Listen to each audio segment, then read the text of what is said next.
napakaganda yung meron tayong mga videos about the heavens. Pero alam nyo ba, ang hindi maganda dun is inap ko ang lahat ng mga bad kasi tapos na. Diba? Pinayagan natin sila mag-extend na hanggang 25 years para lang maniwala sila that everyone needs to be really persevering sa maging perfect. Pero, naging perfect sa pag-control ng ating mga kaligayahan. You see, napaka-open ng heaven sa mga bagay na wala namang masama. Masama ba na maging galante ang isang creator, a very creative person na under naman ng online supposedly cashless society? However, hindi tayo binigyan ng ganung kagalantehan.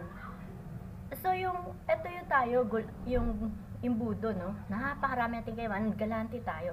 But however, ganyan lang kaliit yung butas na ibinigay sa atin to spend our wealth and riches because a lot of organizations thought that when we die, they will be able to enjoy our wealth and riches. Mali.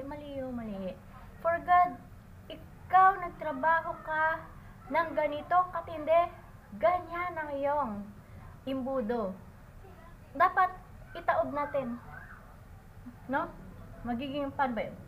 So, itataob natin yung imbudo. Like, for example, okay. So, paano? Nahirapan ako. Okay, so, yan. Pag ganyan, no? Yan, ganyan dapat. Itataob natin yung budo natin. Kasi, what's the use yung kayamanang nakaimbak? Nakaw na yun eh. Kaya alam nyo, manood kayo ng magagandang mga videos, share ko sa aking YouTube. Nako, malulungkot din tayo. Dahil, ang daming hanggang ngayon, wala silang part doon sa kingdom. Mabuti pa tayo, naging chandelier. Oo. Chandelier, yung chandelier. Pero actually, sa spirit world, naging mga suns tayo na nakakarinig ng mga problema sa spirit world. Nakakarinig naman ba sila ng mga pinoproblema natin dito sa physical world?